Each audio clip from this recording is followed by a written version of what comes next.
before the world was shattered, before the soil was stained with the blood of nations, before the great empires bled dry and the very earth trembled beneath the weight of human suffering, there was an age of splendor, of certainty, of illusions.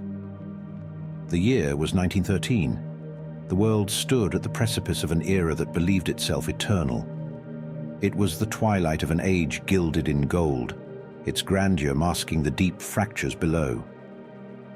This was the belle époque, the beautiful era, an age of opulence, of confidence, of an unshakable belief in progress. The hum of industry, the glow of electric light, the boundless ambition of science, humanity reached higher, faster, further. The cities of Europe pulsed with life. London, Paris, Berlin, Vienna, names that spoke of civilization at its peak, of culture, of innovation. It was an age of steam and steel, of towering airships drifting like silent sentinels over glittering capitals, of locomotives thundering across nations, binding cities and people in a network of progress. The future had never seemed so bright.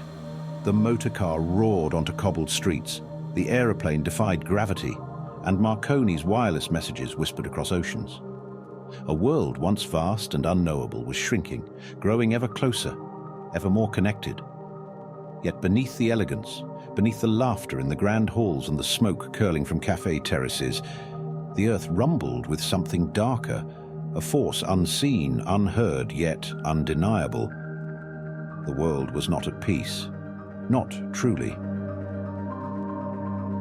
Across the continent, the empires of old stood tall, their banners flying high, their rulers seated upon thrones gilded with the weight of history. The German Kaiser, restless and ambitious, cast long glances beyond his borders. In the halls of St. Petersburg, Tsar Nicholas II clung to a brittle autocracy as the murmur of revolution seeped through the streets. In Vienna, an empire of many peoples but one crown, fragile, fracturing on borrowed time. And in Britain, the Lion of the Seas watched, wary, as the world around it shifted. The great powers walked a tightrope, stretched thin between honor and ambition. Alliances were forged in ink and sealed in steel, promises of protection and vengeance whispered behind closed doors. The world, whether it knew it or not, had become a powder keg, and then the Balkans, a land soaked in history, in blood, in restless dreams of freedom. Here, in the shadows of empires, a single act would set the world ablaze. June 28th, 1914. Sarajevo. A motorcade, an archduke, a bullet fired from the trembling hands of a young assassin, a single shot. Then another, and the course of history was altered forever. The streets of Sarajevo, once drowsy beneath the summer sun, erupted in confusion. The heir to the Austro-Hungarian throne, Archduke Franz Ferdinand, lay mortally wounded, his blood staining the silk of his uniform. His wife, Sophie, collapsed beside him, a final breath escaping her lips. Their assassins, a band of young idealists, had no idea that their gunfire had sounded the death knell of an entire age. News spread like wildfire, carried by telegraph wires that pulsed with the urgency of governments scrambling for control. In Vienna, grief turned to fury. In Berlin, war councils whispered behind closed doors. In St. Petersburg, the Tsar readied his armies, feeling the weight of duty and destiny. And in London and Paris, uneasy diplomats watched as the balance of peace swayed, a feather's breadth from collapse.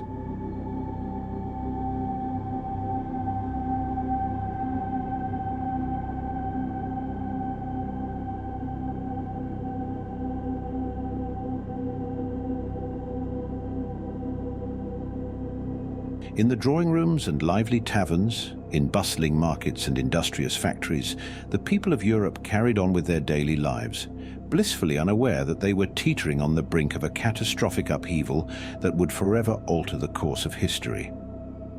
Some individuals leisurely perused newspapers, their pages filled with reports of distant tensions and geopolitical disputes, never imagining that within mere weeks, their own sons, fathers, and brothers would be compelled to march toward a war that would be unlike any conflict that had ever unfolded before in the annals of time. The great wheels of power and influence began to turn with an ominous grace. Austria-Hungary issued a stern ultimatum to Serbia, harsh, demanding, and ultimately impossible to accept. The world, with bated breath, held its collective gaze upon the unfolding drama. However, Serbia, emboldened and defiant, refused to bow to the pressure. Russia, bound by ancient ties of blood and dutiful loyalty, swore to protect its Slavic brethren against any potential aggressor. Germany, positioned like a coiled spring ready to unleash its might, pledged unwavering solidarity to its ally Vienna. France, forever vigilant and wary of its old adversary, began to prepare for impending battle, grounding its defenses with strategic precision. Britain, still caught in a web of hesitation and lingering hope, observed the storm clouds gathering on the horizon with a heavy heart. As the days of July began to fade into the heat of August, the tense atmosphere became unbearable, and finally, the fragile thread of peace snapped irreparably. August 1914 arrived, and with it, the world descended into a swirling vortex of chaos and madness. They called it the War to End All Wars, a grand and imposing title that resonated with claims of righteousness and necessity. They labeled it a cause that had to be fought for, crucial and just in its inception. Yet in their hubris, none foresaw the unimaginable horrors and profound suffering that were to follow in the wake of this monumental conflict. As darkness descended, it became clear that their notions of honor and glory would become twisted beyond recognition, setting the stage for a tragedy of unimaginable proportions. This was no war of swift victories, no gallant charge upon open fields where honor and bravery could shine. This was a war mechanized and industrialized to an unprecedented degree, a brutal conflict fought without mercy or respite. Men would march forward with the stirring songs of their nations echoing in their hearts, driven by a spirit of honor, by a sense of duty, only to be consumed utterly by a horrifying nightmare of mud, choking gas, treacherous barbed wire, and the unrelenting, deafening cacophony of endless, ceaseless shell fire. The earth itself became a graveyard. The trenches, yawning wounds across the land, filled not with glory, but with the dead and the dying. The very air turned toxic, a silent spectre that choked the breath from lungs. And still, the war machine ground on, devouring a generation, carving its scars not just into the soil of Europe, but into the soul of humankind. By Christmas of that first year, the illusions had crumbled. The belief in a quick war, a righteous war, had drowned in the blood of the Marne, been buried in the frozen earth of Flanders. This is the story of World War I, a conflict that reshaped history, shattered empires, and left behind ghosts that whisper through the ages.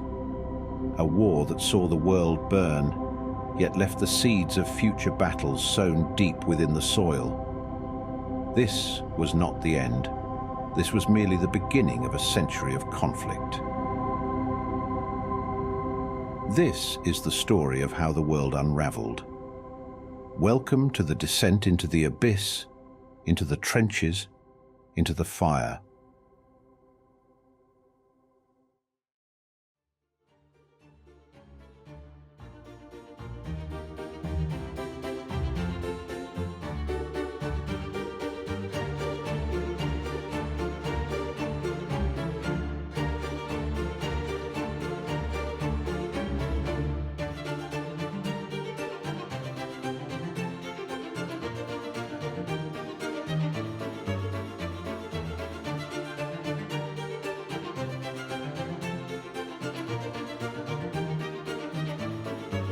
It was the final summer before the outbreak of World War I, the last summer of the Old World.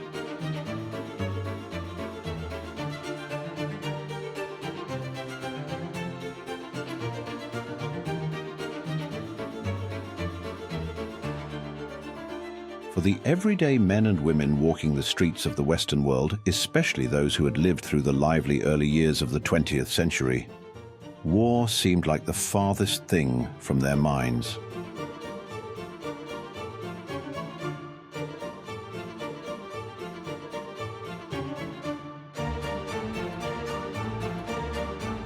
During those years, men who fantasized about the thrill of battle would have struggled to find a conflict to join.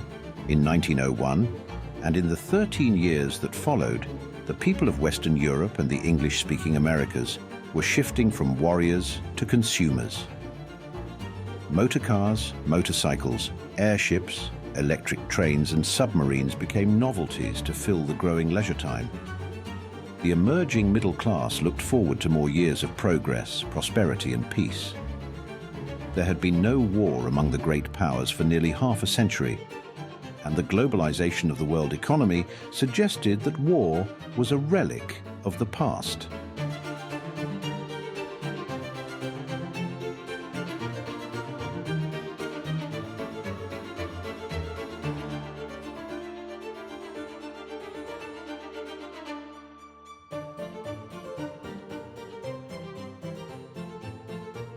To many, that hot, sun-soaked, beautiful summer of 1914, the most stunning in living memory, Europe felt like an Eden.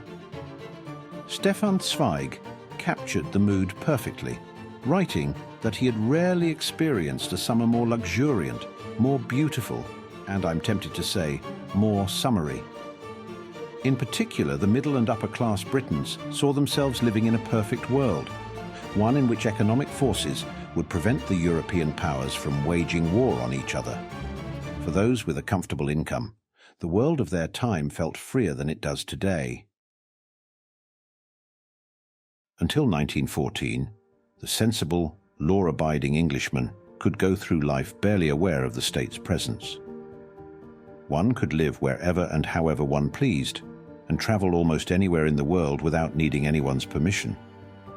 For the most part, a passport wasn't required, and many people didn't even have one. The French geographer André Siegfried circled the globe with nothing more than his visiting card as identification. It was an era of free capital flow and the unrestricted movement of people and goods. In fact, there was more globalization before 1914 than there is today.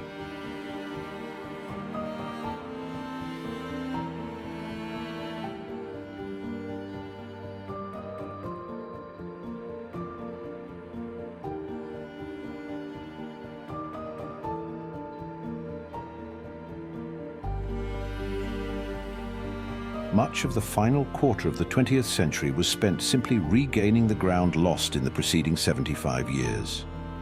Economic and financial interconnectedness were among the powerful forces that made war among the major European powers seem not just impractical, but obsolete. In the Western world, ordinary people had no fear of an impending conflict. While some leaders expressed concerns, even they did not expect war to break out in the summer of 1914. France had long desired to reclaim territories lost to Germany decades earlier, but those in a position to know were certain that France would not initiate a war to recover them. On December 13, 1913, the Russian Prime Minister informed the Tsar that all French statesmen sought peace and were willing to cooperate with Germany. By the end of 1913, it was clear that Franco-German relations were in a better state than they had been in years.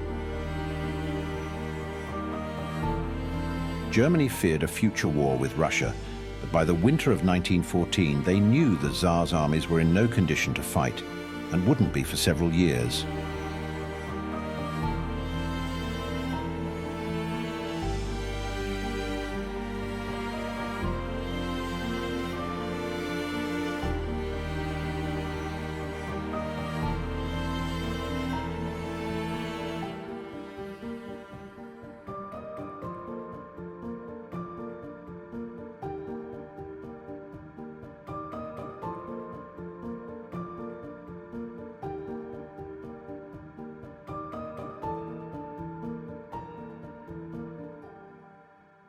The glorious final days of June 1914 unfolded under a summer sky and calm seas, until they were suddenly struck by a shock they mistakenly believed had come out of nowhere.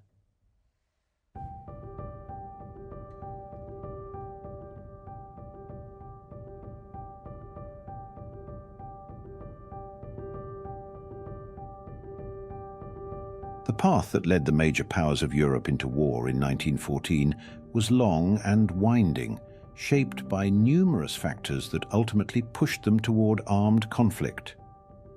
Perhaps the most significant and apparent factor was the Franco-Prussian War of 1870. This brief but decisive conflict resulted in France's humiliating defeat and the unification of the German states under Prussian leadership. The creation of the German Empire, one of the spoils of victory, saw the annexation of Alsace and Lorraine from France, causing a major shift in the European balance of power. Germany's rapid rise to economic and military dominance only heightened the anxieties of its neighboring countries. By 1938, Germany was the world's second most powerful industrial nation, behind only America. For nearly 2 decades, between 1871 and 1890, the new European balance of power remained unchallenged, thanks to the diplomatic skill and cunning of Otto von Bismarck, the German Chancellor who successfully kept France isolated.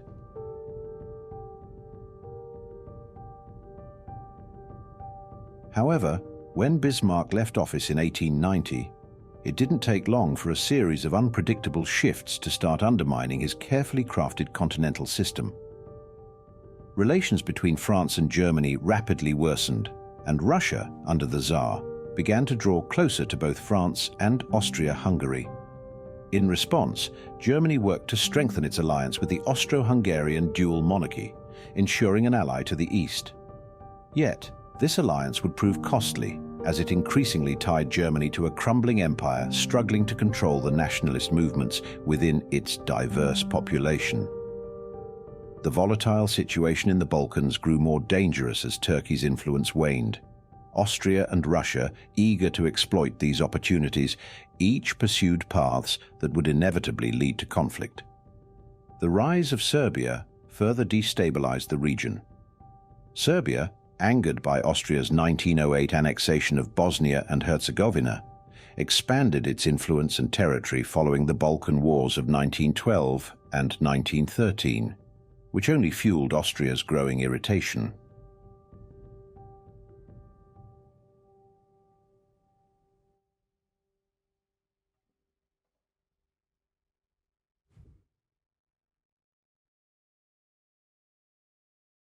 With Bismarck's departure, the bellicose and unpredictable Wilhelm II, who had become Kaiser in 1888, quickly pushed Germany toward a more aggressive stance in international relations. France, already eager to avenge its defeat in 1870 and reclaim the lost provinces, grew even more alarmed by Germany's expanding industrial and military strength. Russia, too, found reason for concern about the Austro-German alliance, which not only cast a menacing shadow over its western frontier, but also threatened to undermine Russian interests in the Balkans. The first significant crack in Bismarck's diplomatic framework appeared in 1892, with the dismantling of its cornerstone, the isolation of France. That year, Russia and France signed a military agreement, later bolstered by additional talks in 1893 and 1894, in which both nations pledged to assist each other if either were attacked by Germany. This shift from Bismarck's pragmatic Realpolitik to Wilhelm II's more ambitious Weltpolitik ultimately forced Britain to reassess its position in relation to the other major European powers. For much of the late 19th century, Britain had maintained a relatively friendly relationship with Germany, in part because Queen Victoria's eldest daughter was married to the German Crown Prince Frederick, who ascended to the throne in March 1888. However, after Frederick's death from cancer following a mere 3-month reign, his estranged son, Wilhelm II, took the throne, heralding a new era of competition with Britain for colonies and global markets. Wilhelm's first public remarks as Kaiser were not addressed to his people, but rather to his armies.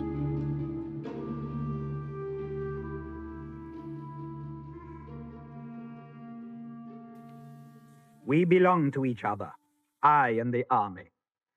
We were born for each other and will indissolubly cleave to each other. I promise ever to bear in mind that from the world above, the eyes of my forefathers look down on me, and that I shall one day have to stand accountable to them for the glory and honor of the army.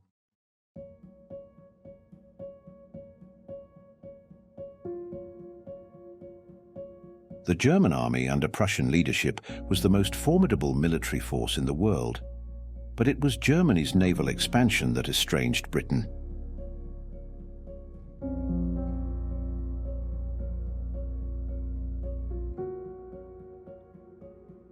Our naval power involved British existence.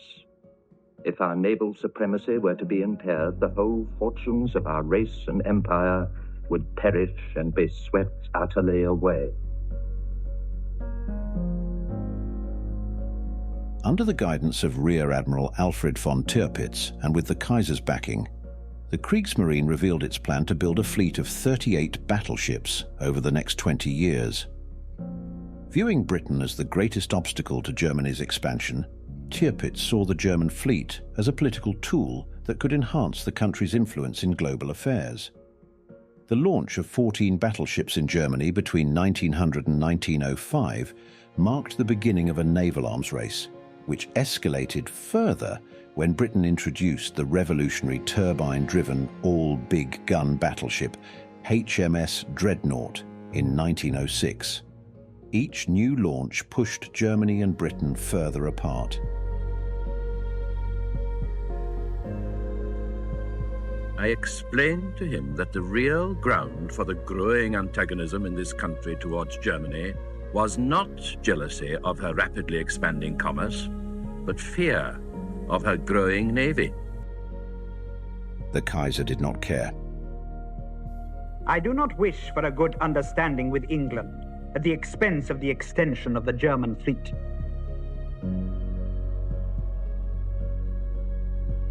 Germany's support for the Boers during the South African War of 1899 to 1902 accelerated the end of Britain's previous policy of isolation. In 1904, Britain signed the Entente Cordiale, significantly strengthening its diplomatic and military ties with its traditional rival, France. A similar agreement was reached with Russia in 1907. By the end of the 19th century, Britain had clearly aligned itself with the Franco-Russian alliance. Although these agreements were not formal treaties and did not obligate Britain to go to war in support of France or Russia, they did create a moral commitment to stand with both nations against the Central Powers. An unforeseen incident involving any of these countries could easily spark a larger conflict, which, due to the competing alliance systems, might quickly involve them all.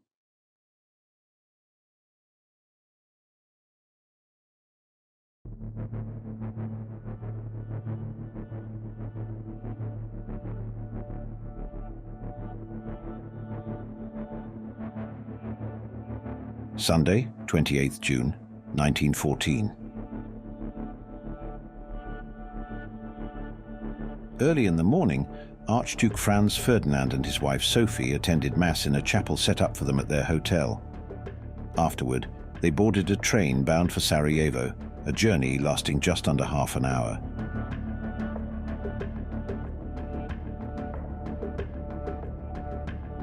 Upon reaching the railroad terminal on the outskirts of the city, they transferred to a motorcade for the remainder of the trip. The procession of chauffeur-driven cars entered Sarajevo between 9:30 and 10 o'clock, heading towards the town hall.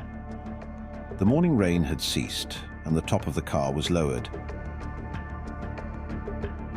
That morning, Gavrilo Princip, the Bosnian Serb teenager who aspired to be a martyr, had positioned himself and his fellow conspirators along the embankment at 3 locations where it was crossed by bridges. As the Archduke's motorcade made its way along the quay, it would be passing through a deadly gauntlet of nationalist assassins. As the Archduke's procession entered the first bridge, it entered a kill zone. 3 conspirators lined the riverside of the quay, with 2 more positioned on land. The first attempt on the Archduke's life came from the riverside, where Nedělko Kabrinović, after asking a nearby policeman to identify Franz Ferdinand's motorcar, accidentally knocked the cap off his bomb while trying to detonate it. He threw the bomb at the Archduke's car, but it missed, bouncing off the folded-down hood of the convertible and landing beneath the car behind it, where it exploded. The Countess felt a slight graze on her neck from the blast, and those in the following car sustained minor injuries. Hearing the explosion and the crowd's shouts, Princip quickly made his way to the scene, where it appeared that the attempt had failed. The gendarme had Kabrinović firmly in custody and were hauling him off to the police station. None of the other conspirators was to be found. Alone, Princip wandered back to what had been his appointed station on the riverside of the embankment at what was called the Latin Bridge. He then crossed the street. Of the others, one was so jammed in the crowd that he could not pull the bomb out of his pocket. A second saw policemen standing near him and then decided that any movement would be too risky. A third felt sorry for the Archduke's wife and did nothing. A fourth lost his nerve and slipped home.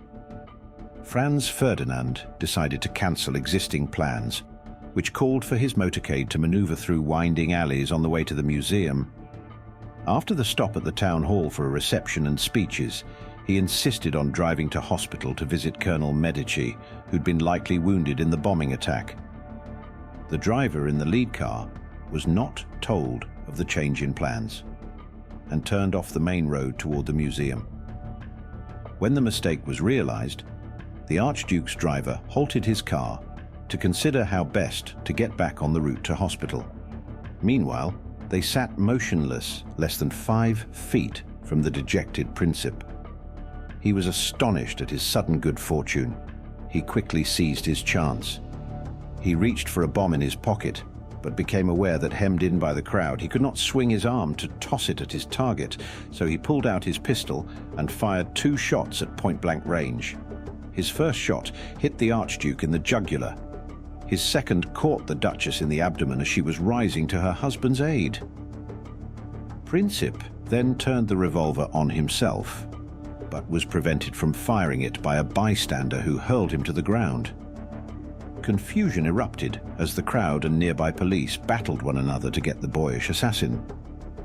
Princip tried once again to kill himself, reaching into his pocket to remove the capsule and swallow. The poison was old and only made the assassin vomit. The mob closed in about him and began to beat him. Eventually, the police wrestled him away from the crowd. Meanwhile, the limousine sped off to seek help. Sophie dear, don't die. Stay alive for our children," Franz Ferdinand called out. The first shot was fired around 10:30. Sophie passed away at roughly 10:45, with the Archduke following soon after, around 11. It was far from nothing.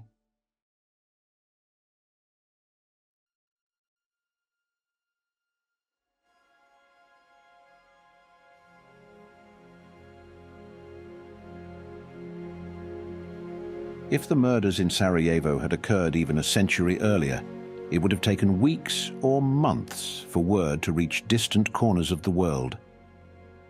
The consequences could have been entirely different, but technology had changed that. Foreign officials around the globe learned of the shooting almost immediately.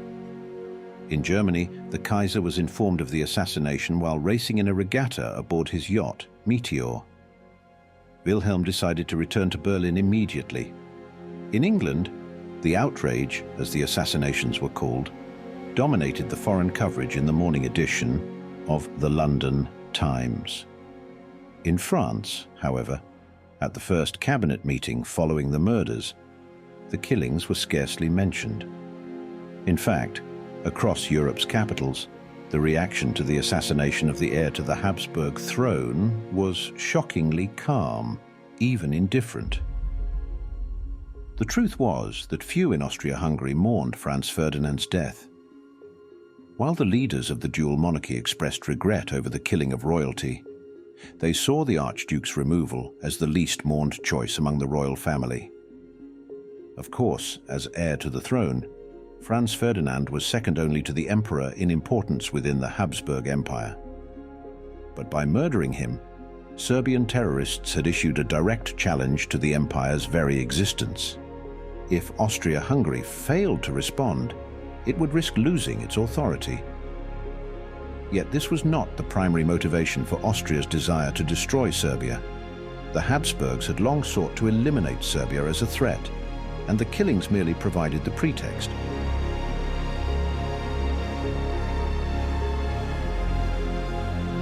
Before the assassination, Austria had already been looking for a reason to assert its dominance over Serbia. The murders gave Vienna an excuse to act, not the cause. Austria-Hungary saw the Austro-Serbian confrontation as a golden opportunity to solidify its power in Europe, achieve global status, weaken the Entente powers, hinder Russian modernization, and eliminate the threat Serbia posed to its authority in the Balkans.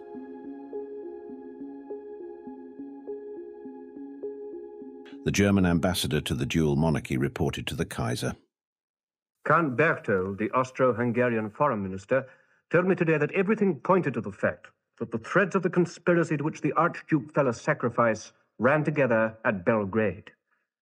I frequently hear expressed in Vienna, even among serious people, the wish that at last a final and fundamental reckoning should be had with the Serbs.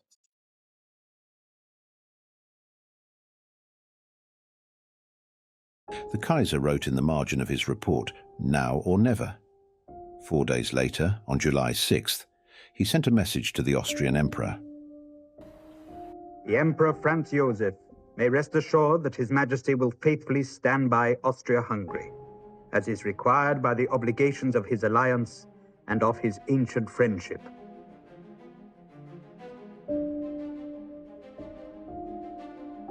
And with that, on the very same day, the Kaiser set off on a summer cruise aboard the royal yacht in Scandinavian waters. While Europe continued to enjoy its idyllic summer vacation, Austria moved forward to cash in on Germany's blank check for unconditional support against Serbia. After securing Germany's backing 25 days after the Archduke's assassination, Austria issued a 10-point ultimatum to Serbia.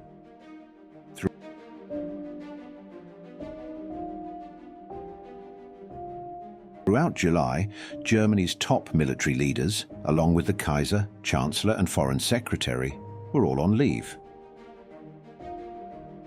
Once the Austrians had set a firm date for their ultimatum, Berlin discreetly called its leaders back.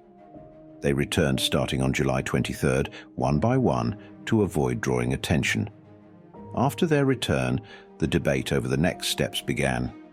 Among those engaged in discussions on the fate of war and peace were Germany's key military figures, Chief of Staff von Moltke, War Minister von Falkenhayn, and Military Cabinet Chief von Linke, along with several other important officials. For Moltke, the debates were particularly frustrating, both because civilian leaders did not share his perspective or objectives, and because they lacked the knowledge he had. A Saxon officer speaking with Moltke's deputy on July 23rd noted that he got the sense the General Staff would welcome the outbreak of war at this moment. Moltke did not fear Russian mobilization. He actively sought it. He understood more than most that time was running out for Germany. Germany was committed to following Moltke's grand strategy, a plan that few were fully aware of. The Kaiser, Falkenhayn, and until July 31st, the German Chancellor Bethmann were kept in the dark. None of them knew that Moltke had already set his plan for Germany's opening moves in the war into motion.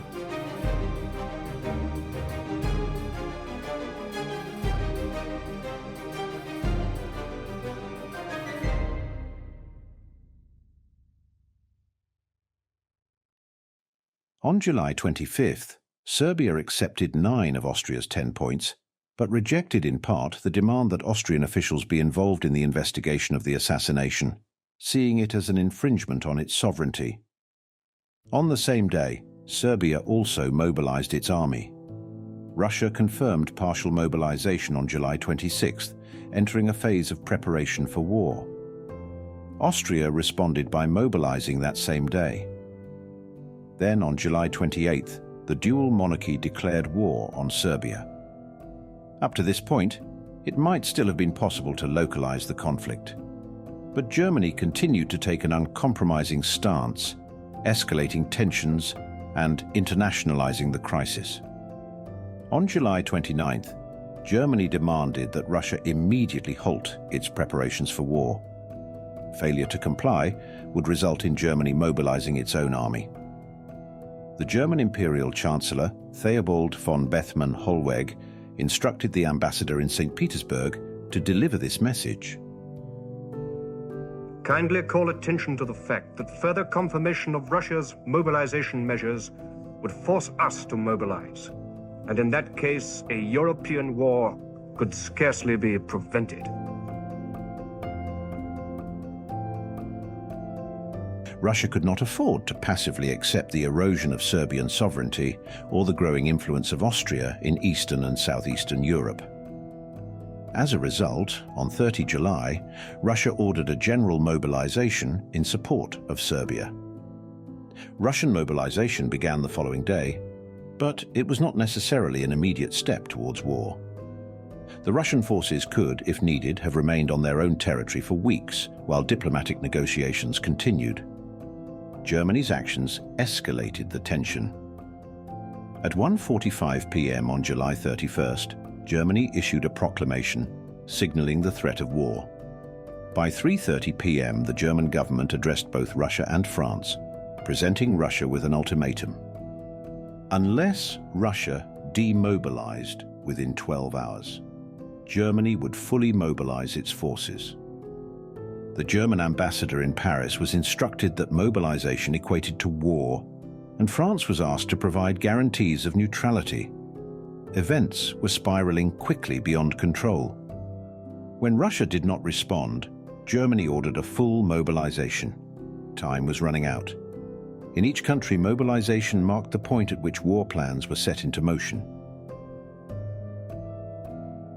Nowhere was this more evident than in Germany, where the nation had become a prisoner of its own military strategy. The Schlieffen Plan, initially conceived in 1897 and revised in 1905 by Count Alfred von Schlieffen, then chief of the German General Staff, was designed to address the nightmare scenario of fighting a two-front war against both Russia and France. Schlieffen's primary goal had been to create a strategy that allowed Germany to confront this challenge head-on. While it offered a potential solution, the plan inadvertently reduced the army's anxiety about a two-front war, thus emboldening its willingness to take the risks associated with such a conflict. Schlieffen calculated that in the event of a war with both France and Russia, Russia would take longer to mobilize, giving Germany a crucial window of approximately 6 weeks to quickly defeat France through a massive offensive. Once France was subdued, Germany could then shift the majority of its forces to the east to counter the Russian advance. However, a significant concern was that the heavily fortified defenses along France's northeastern border could delay the rapid execution of the Western campaign. To overcome this, Schlieffen decided that German forces must cross a small strip of Dutch territory and then push through Belgium, disregarding its neutrality, before driving into northwestern France. The plan gave particular importance to 5 armies positioned between Metz and Holland, comprising a total of 35 corps. These forces, stationed on the far right of the offensive, were tasked with executing a massive encirclement, with one army maneuvering around Paris's western flank. The aim was to trap the French armies from behind, forcing them against their own frontier. Colonel General Helmuth von Moltke, who succeeded Schlieffen, made several significant adjustments to the original plan between 1906 and 1914. Though he was a meticulous and thorough officer, Moltke was also introspective and struggled with periods of low self-confidence. His modifications included weakening the right flank and abandoning the planned advance through Holland. These changes, in hindsight, would prove to be critical missteps. On the 1st of August 1914, Germany could wait no longer for a response from Tsar Nicholas II and declared war on Russia. In keeping with her alliance with Russia, France mobilized her forces, triggering the complex web of European alliances. On the 2nd of August, Germany presented Belgium with an ultimatum, demanding the right to pass through her territory. The Belgians quickly rejected the request. The following day, Germany declared war on France, and France reciprocated with her own declaration of war. Early on the 4th of August, German forces crossed the Belgian frontier. The strength of the German forces on this front was formidable. Colonel General Alexander von Kluck's First Army, stationed on the extreme right, numbered 320,000 troops. The neighboring Second Army under Colonel General Karl von Bülow and the Third Army, led by General Max von Hausen, counted 260,000 and 180,000 men respectively. The invasion of Belgium brought the final major power into the conflict, Great Britain. I ask the House, from the point of view of British interests, to consider what may be at stake. If France is beaten to her knees, if in a crisis like this we run away from obligations of honor and interest as regards the Belgian Treaty, we should, I believe, sacrifice our respect and good name and reputation before the world, and should not escape the most serious and grave economic consequences.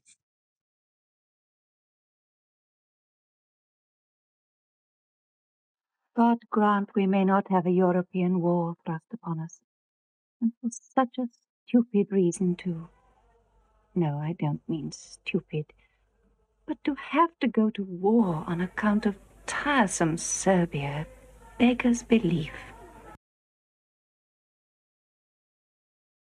Britain had no formal military agreement with France and Russia, but was bound by a treaty from 1839 to guarantee Belgium's neutrality.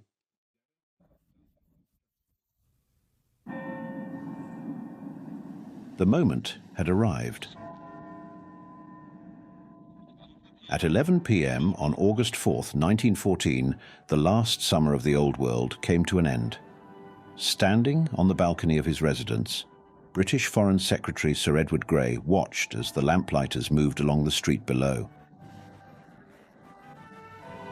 The lamps are going out all over Europe.